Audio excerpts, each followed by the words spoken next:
నరేంద్ర మోడీ గారికి స్పష్టంగా మేము చెప్తున్నాం, నువ్వు సీట్లు పెంచాలనుకుంటే ఏ ప్రాతిపదికన పెంచాలో మొదట అఖిలపక్షాన్ని పిలువు. అసలు ఏ ప్రాతిపదికన సీట్లు పెంచాలి, ఎన్ని పెంచాలి? 50% పెంచాలని నరేంద్ర మోడీ గారికి ఏ దేవుడు చెప్పిండో అర్ధరాత్రి నిర్ణయం తీసుకున్నాడు. ఉన్న సీట్ల మీద 50% పెంచుతా అంటుండు. నేను ఒక ప్రశ్న అడగదలుచుకున్నాను, ఉన్న సీట్లు ఏ ప్రాతిపదికన ఏర్పడ్డాయి?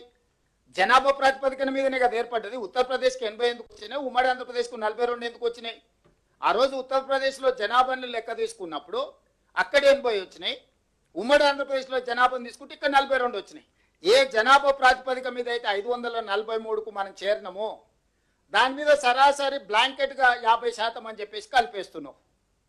ఏ జనాభా నియంత్రణ చేసిన వాళ్ళకి అన్యాయం జరుగుతుంది అంటున్నావు. మూల సూత్రమైన జనాభా ప్రాతిపదికన ఏర్పడిన విధానాన్ని ప్రోరేట ప్రకారం 50% పెంచేస్తా నేనని చెప్పి నీ రాజకీయ మనుగడ కోసం, నీ రాజకీయ అవసరాల కోసం ఈ రోడ్లు సీట్లు పెంచడంతో దక్షిణ భారతదేశానికి వచ్చే 195, ఉత్తర భారతదేశానికి వచ్చే 621 సీట్లు ఉత్తర దక్షిణ భారతదేశాలలో విపరీతమైన అంతరం పెంచుతుంది.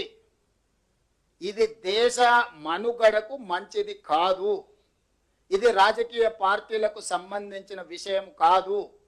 ఇది దేశ ప్రజలకు సంబంధించిన విషయము. వివక్ష అనేది ఎక్కడికి దారితీస్తుందో మనం అందరం చూసినాము.